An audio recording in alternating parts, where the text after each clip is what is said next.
네, 오늘 말씀을 가지고 영광과 고난이란 제목으로 하나님 말씀 전하겠습니다. 오늘 본문은 두 가지 부분으로 나누어지죠. 우리가 침례 받으시는 장면, 그리고 시험 받으시는 장면입니다. 네, 그래서 영광과 고난 어떻게 있었고 또 어떻게 이기셨는가 저희가 살펴보겠습니다. 먼저 침례 받으시는 장면을 보면 이제 9절부터 11절인데 9절을 먼저 읽어드리면, 그때에 예수께서 갈릴리 나사렛으로부터 와서 요단강에서 요한에게 침례를 받으시고, 오늘 본문은 그때라고 시작을 하고 있습니다. 하나님의 카이로스 때가 있죠. 하나님 예수님께서는 사람으로서 태어나시고 사셨습니다. 목수의 아들로 나무를 깎고 의자를 만들고 그렇게 사셨습니다. 30년을 사셨습니다. 이 땅에 오신 정확한 목적과 또 그 사명을 가지고 오셨는데 30년을 그저 사셨죠. 얼마나 많은 사람들을 만나시고 또 품고 또 생각하고 또 죄로 인해서, 육신의 고통을 인해서, 질병으로 인해서 살아가는 사람들을 보시면서 그 마음이 참으로 안타까우셨을까 저희가 상상할 수 없습니다. 근데 예수님께서는 그 30년 동안 기다리셨습니다. 성경이 우리에게 자세하게 얘기해 주지 않는 그 예수님의 그 30년의 시간은 어떤 시간이었을까요? 말씀을 묵상하며 한 가지 좀 생각한 것은 그것은 아버지와 아들의 그 관계 시간이었다, 이렇게 생각이 들었습니다. 거진 기록이 안 돼 있지만 누가복음 2장에 한 가지 사건이 기록이 되어 있습니다. 잘 아시는 건데, 예수님께서 12살 때 예루살렘에 오셨다가 돌아갈 때 부모가 보니까 없어서 찾아보니까 뭐라고 얘기합니까? 내가 내 아버지의 집에 있어야 될 줄로 알지 못하셨습니까? 성전에 계시면서 예수님께서는 내가 내 아버지의 집에 있다, 그것을 모르셨습니까? 이렇게 얘기하죠. 그 장면이 좀 떠올랐습니다. 즉 우리가 잘 알지 못하는, 마치 감춰져 있는 것 같고 그냥 긴 세월처럼 보이는 그 30년의 시간이 예수님께는 어떤 시간이었냐면 바로 아버지와 나의 시간이다, 이렇게 여기신 것이 아니었을까요? 즉 우리 모두도, 우리가 신앙생활이 관계라고도 어저께 말씀하셨죠, 목사님께서. 우리가 신앙생활이 어떤 사명과 일과 헌신과 다 좋습니다. 하지만 이 예수님의 30년처럼 우리가 하나님의 관계 시간이 없다면, 그러면 부르심과 사명과 어떤 그런 가치 있는 삶을 살아갈 수 없게 되는 것이고, 우리의 힘과 능력과 의지로 살아가는 것 뿐이겠죠. 예수님도 이 30년을 그렇게 사셨습니다. 그냥 보낸 세월이 아니고 내가 내 아버지의 집에, 내가 내 아버지와 함께 하는 그 성장 과정을 통해서 아버지와 온전히 그 시간을 가지셨고, 또 지금 때가 되었을 때 30년 만에 그 때가 되니 예수님께서 갈릴리에서 나오셔서 요단강으로 침례를 받으시고 공생애가 시작이 되고 있습니다. 지금 침례를 받으신다라고 하는 것을 보시면, 그 침례라고 하는 것은 저희 이제 신앙 고백으로 볼 수 있는데 무엇입니까? 우리 물에 들어가고 나오는 것은 내가 내 죄로 말미암아 죽고 그리스도와 함께 내가 살았다라고 하는 그 침례의 의미가 이제 고백이 되는 것이죠. 즉 침례라고 하는 것은 죄인에게 해당하는 것입니다. 예수님께는 당연히 필요가 없는 것이죠. 하지만 이 침례라고 하는 것이 굉장히 파격적이고 놀라운 것은 예수님께서 침례를 받으십니다. 주시는 것이 아니고 받으십니다. 즉 예수님은 침례, 곧 죄인의 자리에 서시게 되는 것이고, 심지어는 하나님께 침례받는 것도 아니고 죄인의 손에 올라오게 되는 것이죠. 침례 요한도 예수님도 그 의미를 정확히 알았다고 생각이 듭니다. 그래서 침례 요한이 내가 받아야 되는데 어찌 내가 침례를 드립니까? 이제 이렇게 얘기하게 되는 것이죠. 이 침례 받으신다는 이 모양 자체가 그냥 하나의 의식이 아니고 예수님께도, 또 이것을 치르고 있는 침례 요한에게도, 또 이 말씀을 우리가 묵상하고 깨닫는 저희들에게도 이것은 감당할 수 없는 하나님의 사랑이고 은혜가 아닐 수가 없습니다. 즉 예수님께서는 스스로 죄인이 되어서 그 죄의 자리에 들어가시고 물에 들어가시고 나오시는 걸 통해서 우리를 위한 이후에 그 십자가의 대속의 사건, 그 말씀의 성취를 지금 보여주고 계십니다. 오늘 조금 더 주목하고 싶은 부분은 그 내용이 아니고 그 다음 절 10절과 11절인데 이렇게 말씀하시죠. 곧 물에서 올라오실새 하늘이 갈라짐과 성령이 비둘기같이 자기에게 내려오심을 보시더니. 자, 마가복음이 처음 쓰여진 복음서라고 말씀드렸습니다. 이 마가복음은 또한 그 길이로 보면 제일 짧습니다. 16장까지밖에 없고 이렇게 하죠. 그런데 이 마가복음은 그냥 짧은 것이 아니고 이제 읽다 보면 느끼시겠지만 이 문체가 굉장히 간결하고 또 빠르고 역동적입니다. 마가복음은 굉장히 이렇게 스피드감이 있어요. 읽을 때 뭐 그때 곧 이런 말들이 아주 많이 등장을 하고 또한 이게 짧은데 간결한데 때때로 보면 참 이렇게 놀랄 정도로 이 마가복음은 스케일이 굉장히 크다 이렇게 보입니다. 오늘 이 10절에도 그런 느낌이 들었습니다. 예수님께서 침례를 받으실 때 하늘이 어떻게 됐다고 지금 기록하고 있습니까? 하늘이 갈라졌다 이렇게 얘기하고 있죠. 자, 이 똑같은 본문을 기록하고 있는 마태복음과 누가복음이 똑같이 나오는데 거기에는 뭐라고 되어 있냐면 하늘이 열렸다 이렇게 되어 있습니다. 열리는 것은 마치 우리가 문을 열듯이 이렇게 쭉 천천히 여는 것처럼 느껴지지만 갈라지는 것은 쪼개지는 것처럼 보이지 않습니까? 저는 이 말씀을 보면서 이게 아버지의 마음이라 생각이 들었습니다. 마치 하나님께서 하늘을 그냥 쪼개시고 내 아들 보고 싶으신 것입니다. 저는 이것이 영광이 아닐까 생각이 들었는데 하나님께서 우리가 아이들을 볼 때도 그렇게 얘기죠. 뭐 그런 예화 들으신 적 있습니까? 뭐 이거는 그냥 가정인데 뭐 군대에서 사단장이 자기 아들이 면회 왔다가 자기 딸이 면회 왔다가 이게 갈 때 보니까 산을 끼고 안 보이더라. 그래가지고 부대원 불러가지고 산을 다 깎아라. 뭐 이런 식으로 얘기한다는 그런 말도 안 되는 예화가 있죠. 그런 것처럼 아버지의 마음입니다. 저는 이것이 이 본문이 이 표현이 그렇게 보였습니다. 하나님께서 때가 되어서 나오시고 이 죄인의 자리에 들어가서 침례를 받으시고 올라오시는 이 대속의 사건의 공생애가 시작되는 이 장면을 통해서 하늘에 계신 아버지께서 그냥 힐끔 보시는 것이 아니고 하늘을 쪼개시고 보신다는 것이죠. 그리고 그 하늘로부터 성령이 비둘기처럼 내려오게 됩니다. 그래서 그 밑에 있는 물에서 올라오는 그 예수 그리스도 위에 머무시게 되는 것이죠. 이 장면 자체가 이제 삼위일체의 증거가 되는 장면이기도 한데 저는 완전히 우주적인 그런 장면의 생각이 들었습니다. 하늘에 계신 그 하나님께서 하늘을 쪼개시고 그 하늘로부터 성령이 내려오셔서 이 물에서 올라오는 인간으로 오신 예수 그리스도 위에 머무신다. 삼위일체 하나님께서 이와 같이 영광스럽게 한 장면, 한때 한 장면, 한 곳에 나타나시는 장면이 어디 있습니까? 자, 그런데 그것이 끝이 아니고 결정적으로 11절 보시면 훨씬 더 영광스럽게 되죠. 이렇게 말씀하십니다. 하늘로부터 소리가 있어 소리가 나기를 너는 내 사랑하는 아들이라 내가 너를 기뻐하노라 하시니라. 자, 이 소리는 하나님 아버지의 소리입니다. 하나님께서 계신 그 하늘과 또 이 아들이 있는 이 땅 얼마나 멀었을까요? 혹은 얼마나 가까웠을까요? 저희가 알지 못하죠. 하지만 공간적인 개념이 분명히 하늘입니다. 같이 계신 것이 아니고 아버지 하나님이 하늘나라에 계시면서 소리가 거기서부터 여기까지 임하는 것이에요. 근데 그 소리가 뭐라고 얘기하냐면 그 아들 그 예수님께 향하여 내 아들 예수야, 이 말씀 보이죠? 안 써있지만 내 아들 예수야, 너는 나의 사랑하는 아들이다. 내 아들 예수야, 너는 나의 기쁨이다. 이렇게 얘기하고 있습니다. 역시 같은 본문인 같은 내용을 기록하고 있는 마태복음 같은 걸 보면 이때 뭐라고 말씀하시냐면 이는 내 사랑하는 아들이요, 이렇게 얘기합니다. 이 사람은 나의 사랑하는 아들이다. 즉 하나님께서 그 주변에 있는 뭐 침례 요한이라든지 아니면 많은 사람들에게 이가 나의 아들이다 이렇게 가리키고 얘기하는 것처럼 보입니다. 마치 얘가 내 딸이에요 이렇게 얘기하는 것처럼. 근데 이 마가복음은 그렇지 않습니다. 아주 직관적이고 빠르고 간결하고 아주 그냥 하나님 아버지의 마음이 날 것으로 나오는 것 같아요. 그냥 아무것도 안 보이는 거예요. 하나님께서 그냥 이 침례 요한도 그렇고 주변에 있는 사람도 그렇고 하나님의 마음은 관심은 그냥 아들 예수님께밖에 없는 것이죠. 하늘을 쪼개시고 예수님만 보시면서 너는 이렇게 얘기하는, 너는 내 아들 예수야, 너는 내 사랑하는 아들이야.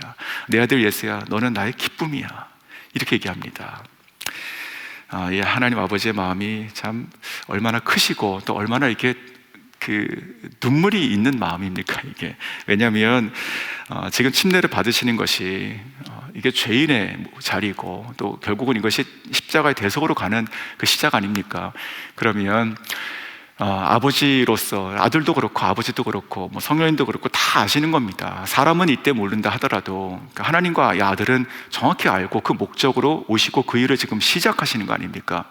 그러면 마음이 깨져야죠. 마음이 슬퍼야죠.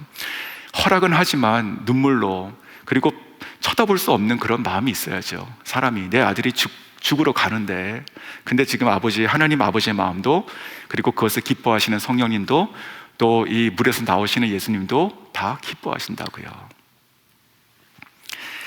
자, 이것이 영광이다 생각이 듭니다. 이 복음이라는 것이 빛이 나는 것입니다. 그냥 단순하게 읽고 지나가는 것이 아니라 하나하나 생각해보고 하나하나 읽고 묵상하고 씹어먹으면 진짜 다 이해가 안 되는 것이에요. 어떻게 이럴 수 있는가? 어떻게 나 같은 정말 사람을 위해서, 벌레만도 못한 내 죄를 위해서, 나를 위해서 십자가의 고난을 받으시는가? 아무것도 이해가 안 되는 것이고, 전적으로 그저 믿음으로 받아들이고 아멘 할 수밖에 없는 것이죠. 자, 이렇게 이 본문이 짧고 간결하지만 진짜 아버지의 마음이 하늘이 깨지고 너는 이라고 하는 그 하나님 아버지의 눈에 예수님밖에 안 보이고 그 죄인의 자리에 서서 올라오는 그 주님의 모습이 보이는데, 이와 같은 영광스러운 모습과 곧 이어서 나오는 본문은 전혀 다른 이야기가 시작이 됩니다. 바로 12절과 13절이죠. 광야에서의 시험입니다. 광야에서의 시험, 고난이죠. 자, 12절, 성령이 곧 예수를 광야로 몰아내신지라. 광야에서 40일을 계시면서 사탄에게 시험을 받으시며 들짐승과 함께 계시며 천사들의 수종들더라. 자, 예수님께서 뭘 잘못하셨습니까? 예수님께서 뭐가 부족하십니까? 무슨 벌을 받으십니까? 지금 그렇게 보이지 않으십니까? 너는 나의 사랑하는 아들이라. 너는 나의 기쁨이다.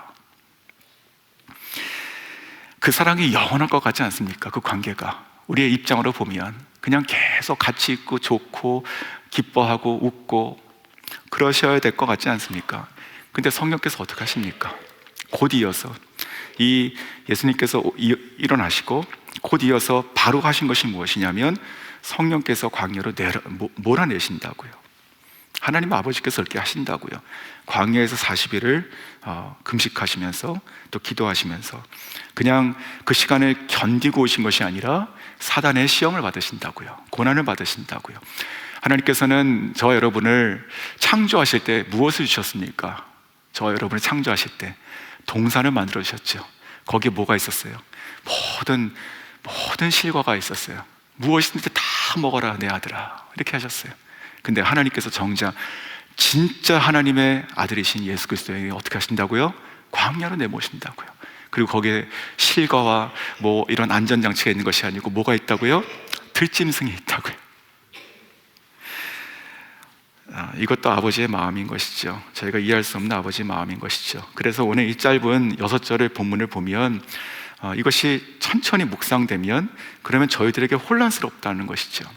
어떻게 나의 사랑, 나의 기쁨이라 말씀하시는 하나님께서 곧 이어서 그 아들을 정말 사단의 시험으로, 그리고 광야로 들짐승과 함께 거하는 두려움으로, 외로움으로 몰아내시는가? 성도 여러분, 예수님의 공생의 시작이 이와 같이 영광과 고난이 함께 했습니다. 이 얘기가 무슨 이야기입니까? 성도들의 삶도 똑같다는 것이죠. 우리가 영광스러운 하나님의 자녀임과 동시에 우리가 세상에서 복음을 위해서 또 하나님의 사명을 위해서 고난을 받고, 그것이 하나님의 뜻이고 허락하시는 것이다 라는 말씀을 지금 제가 깨닫게 됩니다.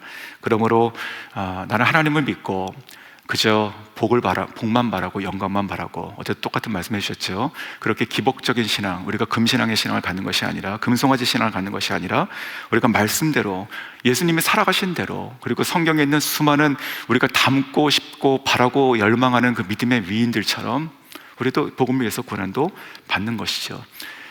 즉 지금 현재 우리가 어려움과 고난과 슬픔과 외로움과 어떤 그런 시간을 보내시는 분이 계시다면, 그렇다 하더라도 이 말씀을 가지고 그렇게 믿으십시오. 이 고난이 그리스도께서 받으시고 이기신 것처럼 영원하지도 않고 우리를 승리하게 하신다는 것을 믿으시기 바랍니다.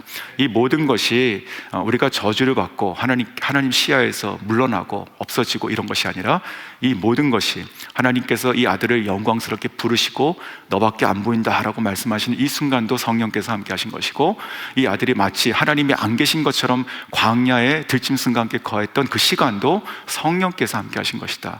이것이 바로 성도의 삶이다, 이렇게 볼 수 있습니다. 자, 그렇다면 예수님께서 이 영광의 순간도, 이 고난의 순간도 예수님께서 어떻게 감당하시고 특별히 이 고난의 시간을 어떻게 이기셨는가? 자, 오늘 본문은 자세하지 않지만 이것이 마태복음이라 이런 것들을 통해서 저희가 자세히 알고 있으니 같이 연결해 가지고 생각해 보겠습니다. 예수님께서 이 고난의, 이 영광스러운 이 예수님께서 이 고난의 시간을 이겨내셨던 것은 예수님 자신이 누구신가에 대한 신분, 그리고 내가 이 땅에 왜 왔고 이런 일을 겪는가에 대한 사명의 인식, 또한 말씀으로 승리하셨습니다. 자, 다시 11절을 보시면 이렇게 말씀하십니다. 하나님의 말씀입니다. 너는 내 사랑하는 아들이요 내가 너를 기뻐하노라. 나의 사랑, 나의 기쁨이다. 이렇게 지금 얘기하고 있습니다. 자, 이 하나님과의 이 관계, 이 신분이 지금 드러나고 있는 것이죠. 나와 너는 아버지와 아들의 관계이다. 그리고 너가 지금 물에서 침례, 죄인의 자리에서 침례를 받는 것은 너와 나의 사명으로 보내고 감당하는 것이니 내가 너를 기뻐한다. 그리스도의 십자가를 예표하시는 이 사건에서 하나님께서 그것을 기뻐하고 계십니다. 즉, 이 신분과 사명에 대한 말씀을 가지고 예수님께서 광야로 가고 계신 것이죠. 자, 저희들은 살아가면서 이 고난을 직면할 때마다 늘 두려워하게 됩니다. 하지만 이 두려움이라고 하는 것은 우리가 하나님과 관계가 깨지거나 없거나 밖에 있거나 이런 것이 아니라 이것은 다 주어지는 것입니다. 우리가 디모데후서 1장 7절에 이렇게 말씀하시죠. 하나님이 우리에게 주신 것은 두려워하는 마음이 아니요 오직 능력과 사랑과 절제하는 마음이다. 자, 이 말씀 잘 아시죠?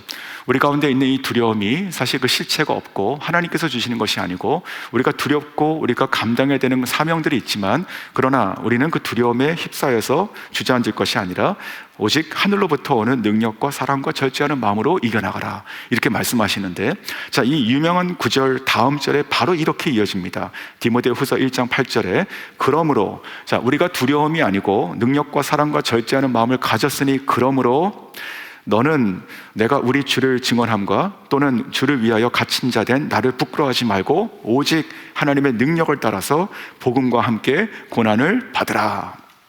자, 이게 사도 바울의 이야기입니다. 이것이 오늘 이 본문하고도 똑같지 않습니까? 두려워하는 마음이 아니라 능력과 사랑과 절제하는 마음으로 이제는 이것이 나를 부끄러워하거나 두려워하지 말고 오직 하나님의 능력, 성령의 능력을 따라서 그 사명의 자리에서 복음과 함께 고난을 받으라, 이렇게 지금 얘기하고 있습니다. 자, 그렇게 광야로 내몰리셨던 이 예수님께서 그렇다면 어떻게 시험을 이기셨습니까? 그 핵심이 바로 하나님의 말씀이었습니다.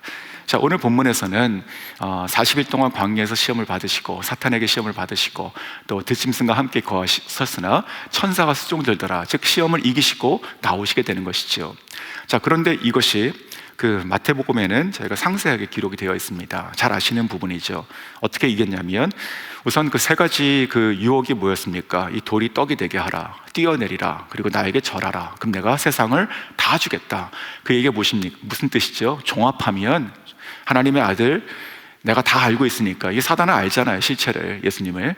내가 다 당신이 누군지 다 알고 있으니까 이 십자가, 이 고생스러운 십자가 그냥 패스하시고 그냥 다 가져가세요. 이렇게 되는 것이죠. 단 나에게 딱 한 번만 절하시면 됩니다. 이게 유혹이었죠. 자, 그 마태복음 4장 3절에 이렇게 얘기합니다. 사단이 한 가지만 읽어드리면 내가, 즉 예수님께 얘기하는 거예요. 예수님, 당신이 만일 하나님의 아들이거든 명하여 이 돌들을 떡덩어리가 되게 하라.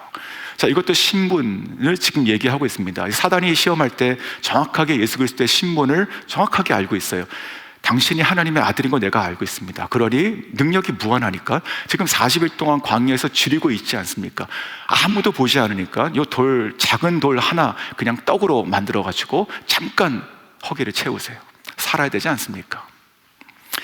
그때 예수님께서 뭐라고 말씀하십니까? 다음 절에 이렇게 얘기합니다. 기록되었을 때, 말씀을 가지고 나오시죠. 사람이 떡으로만 살 것이 아니요 하나님의 입에서 나오는 모든 말씀으로 살 것이라. 자, 사람이 떡으로 살 것이 아니라 하나님의 입에서 나오는 모든 말씀, 그 말씀은 기록된 말씀이 아니고 레마 말씀을 얘기합니다. 원어를 보시면 하나님의 입에서 나오는 말씀, 즉 들리는 음성으로 모든 순간순간마다 하나님께서 나에게 말씀하시고 깨닫게 하시는 그 말씀으로 우리가 살아가는 것이다, 이렇게 말씀합니다. 이 말씀은 이제 신명기에 나오는 말씀을 예수님께서 정확히 기억하시고 그 말씀으로 승리하게 되시죠. 즉 예수님께서 시험을 이기셨던 이것은 하나님의 자녀된 신분을 가지고 내가 이 광야를 통과해야 되는 사명을 가지고 계시면서 그것을 말씀으로 승리하셨습니다. 이 신분과 사명이 말씀으로 깨달아지고 말씀으로 승리하게 된다. 즉 우리의 믿음의 근거가 무엇이냐? 말씀이다. 우리가 어떻게 예수를 믿고 어떻게 십자가의 그 대속을 사건을 믿어가지고 하나님의 자녀가 되고 이 모든 우리의 믿음의 이 고백들의 근거가 무엇입니까? 다 말씀이죠. 성경이 말씀하니까 믿는 거 아닙니까? 그렇죠? 그 말씀을 믿게 해주시는 성령의 역사가 있으니까 믿는 거잖아요. 그러니까 믿음의 근거 자체도 말씀이고, 즉 우리가 하나님의 자녀라고 얘기하는 것도 말씀이 말씀하니까 그것이 우리가 하나님의 자녀가 되는 것이고, 우리 모든 사람은 그저 살다가 예수 믿고 천국만 가는 인생이 아니라 이 땅에서 하나님의 나라와 의를 구하고 그것을 실현시키고 구현해내는 사명, 그 자리로 부르심들이 있다는 것을 말씀이 깨닫게 해주시니까 알게 되는 것이고, 그리고 또 그 과정, 살아가는 모든 과정 가운데 있는 여러 가지 시험과 환난, 특별히 사단의 공격과 어떤 그런 계계들을 우리가 대적하고 승리하고 이기는 것도 역시 말씀으로 하는 것이죠. 이 모든 말씀을 진짜 우리 살아있는 말씀을 우리 삶 가운데 그것이 실현될 수 있도록 하시는 능력 되시는 성령의 동행하심으로 살아가는 것이죠. 즉 이 말씀이 없으면 아무것도 안 된다는 것입니다. 성경의 사단은 예수님께서도 그렇게 말씀하십니다. 요한복음에서도 마찬가지인데 사단을 가리켜서 이 세상의 통치자다, 공중의 권세 잡은 자다, 예수님께서 인정하신 사단의 실체고 권세입니다. 하지만 그것은 일시적인 것이죠. 한시적인 것이죠. 그저 끝이 있는 것이고 그 위의 권세의 통치 아래에 있는 것이죠. 잠언에서도 이런 말씀이 있습니다. 잠언 21장 1절에 왕의 마음은, 그러니까 세상의 권력의 끝이 왕이지 않습니까? 자, 왕의 마음은 여호와의 손에 있는 물의 흐름이다. 그가 원하시는 대로 돌리시느니라. 그러니까 우리가 살아가면서 이제 그리스도인이 이제 담대하고 또 당당하게 살아가야 되는 것이 무엇입니까? 우리의 신분이 바뀌었다는 것은 우리가 사단과 죄에 속하고 사망과 여기에 속한 것이 아니라 이제는 하나님과 의와 그리고 생명에 속하고 영원한 것에 속한 것이 아닙니까?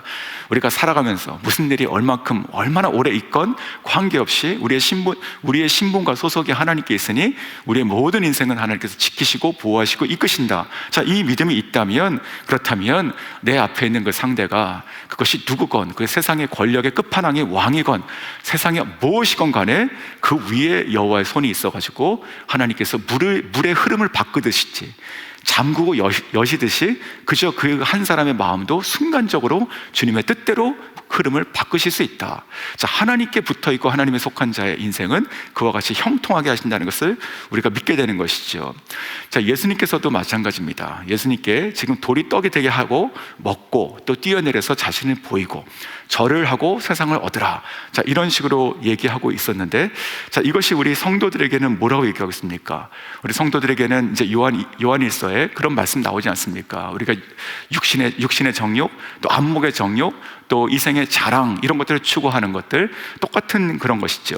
하지만 모든 순간을 예수님께서 말씀으로 승리하시고 그 신분, 내가 누구인지, 또 내가 왜 이 광야에서 있고 이것을 통과해서 십자가에서 내가 이 침례의 이 모습을 진짜로 모든 인류에게, 믿는 모든 자들에게 영원히 이루어지시는 하나님의 구속, 의를 이루시는 그 사명을 깨달으신 것처럼 우리도 살아가면서 무슨 일을 만났든지 우리가 그리스도 안에서 정말 하나님의 그 신분과 사명 가운데, 말씀 가운데 살아가는 것입니다. 이 베드로는요, 이 당시 이 로마 사람들, 로마에서 목숨을 걸고 예수님을 믿으면서 그 믿음 때문에 정말로 화형을 당하고 또 사자밥이 되고 했던 사람들에게 이 마가복음을 쓸수록 이렇게 도왔고, 이게 지금 베드로가 로마에 있을 때 쓴 것입니다. 그리고 또한 실제로 이 베드로 전후서를 통해 가지고 성도들에게 권면하는데 이런 말이 있습니다. 베드로전서 5장 8절과 9절 잘 아시는 말씀, 제가 조금 약간 의역을 해서 읽어드리면, 너희들의 대적 마귀가 우는 사자같이 너희를 삼키려 한다. 자, 저희들에게는 이것이 그 비유처럼 보이지만 이들에게 읽는 이들에게는 진짜 사자들에게 사자 밥이 됐던 사람들이 있다고 하면 이것은 정말 실제입니다. 자, 너 하나님의 사람들아, 믿음을 굳건히 하여 그를 대적하라. 마귀를 대적하라. 그리스도가 고난을 받으시고 승리하셨으니 너도 세상에서 고난을 받으나 승리하라. 자, 이렇게 말씀하는 것이죠. 자, 이 그리스도의 오늘 이 침례를 받으시고 나오시고, 그리고 그 이후에 3년의 삶을 통해 가지고 고난 받으시고 이기시고, 결정적으로 십자가에 그 고난 받으시고 죽으시고 부활하신 이 전체의 종국적인 영원한 완전한 이 승리를 우리가 알고 살아가는 그리스도인이니까 이제 우리 앞에 있는 이 여러 가지 환란들, 특별히 그 로마 황제가 64년에 불을 내고 크리스찬들을 잡아가기 시작하고, 베드로도 순교하고, 또 예루살렘에 있는 그 성전도 주 70년에 다 무너지고 세상이 무너지고 꺼지는 것 같은 그때를 살아가는 크리스찬들아, 그 믿음을 굳건히 해서 마귀를 대적하고, 또한 그리스도께서 고난을 받으셨으나 승리하셨듯이 우리도 세상에서 고난을 받으나 담대하고 승리해라. 우는 사자가 너를 삼킬 것처럼 그렇게 삼키는 것이, 그것이 비유건 아니면 정말 너가 믿음으로 사자의 밥이 되어서 죽건 관계없으니 너 믿음의 사람아 승리하라. 이렇게 지금 얘기하고 있습니다. 저는 이 말씀을 오늘 좀 정리하면서 풀면서 한 가지 좀 기도할 것이 있었습니다. 오늘 말씀을 가지고 기도한 것이 무엇이냐면, 저희들은 이 말씀을 그 기록된 말씀으로 보고 있죠. 하지만 이 당시에 이 현장, 이 말씀 속으로 우리가 들어간다면 그곳에 있는 모든 사람들은 이것을 말씀으로 읽어서 아는 것이 아니라 진짜 음성이 들렸습니다. 진짜 음성이 들렸어요. 자, 그래서 그런 마음이 들었습니다. 혹시 지금 이 자리 가운데도 그런 분이 계실 수 있습니다. 오랫동안 신앙생활을 했지만, 하지만 그 마음속에 간절한 열망 한 가지를 가지고 계신 분, 특별히 하나님의 음성을 듣기를 원하시는 분이 계십니까? 이 예수님께서 침례 받으셨던 이 장소에 있는 것처럼 우리가 읽고 이해하고 알고 믿는 것이 아니라 정말 그 현장에서 보고 그리고 듣기를 원하는 분이 계십니까? 정말 이 말씀 고난을 이겨내고 또 내 삶의 부르심을 내가 깨닫게 하는 그 말씀들을 내가 학습으로 아는 것이 아니라 하나님께서 나에게 깨닫게 해주시고 들려주시는 그 음성으로 내가 알기를 원하시는 분이 계십니까? 또한 이 예수님처럼 영광의 순간도 또 이 광야의 시험의 순간도 성령님과 동행하셨습니다. 그와 같이 나의 모든 그 삶이 매일매일의 순간순간이 정말 성령님을 체험하기를 원하시는 분이 계십니까? 자, 그런 분이 계시다면 오늘 말씀을 가지고 축복하고 또 제가 중보하겠습니다. 그런 분들에게 오늘 아침에 하늘문이 열리기를 바랍니다. 그리고 성령께서 하늘에서 내려오시기를 바랍니다. 그리고 여러분 귀 가운데, 영혼 가운데 말씀하시기를 원합니다. 너는 나의 사랑이고 너는 나의 기쁨이다 라고 말씀해 주시기 원합니다. 그러할 때 그 음성을 듣고 그렇게 회복된 하나님과의 관계와 신문과 사명이 회복된 저희들이 오늘 하루 무슨 일이 있건 간에 마치 예수님처럼 이 광야로 내몰리는 사건이 있다 하더라도, 그것이 오래되고 힘든 들짐승과 같이 하는 그런 어려움과 외로움이라 하더라도, 그러나 여전히 그 귓가에서 우리가 잊지 않고 우리에게 큰 소리로 말씀해 주시는, 그러나 부드러운 음성 되시고 영원한 음성 되시는 하나님의 음성, 너는 나의 사랑이고 아들이고 딸이고 너는 나의 기쁨이다, 내가 너와 함께한다 라고 하시는 그 음성이 진정으로 들릴 수 있게 원합니다. 간절히 기도하시는 모든 분들에게 그럴 수 있기를 진심으로 축원합니다. 자, 말씀을 정리하며 저희가 이제 마가복음이 시작됐습니다. 지난주 토요일부터. 그리고 이 마가복음의 일정을 보니까 4월 중순까지 갑니다. 4월 중순이면 저희가 부활절이 있는 것이죠. 즉 이 마가복음이 올해에 하나님께서 우리들에게 큰 일을 행하시는 올해에 사순절 기간을 통과할 것이고 그리스도의 고난과 부활을 맞이하게 되는 본문으로 우리가 가져가게 됩니다.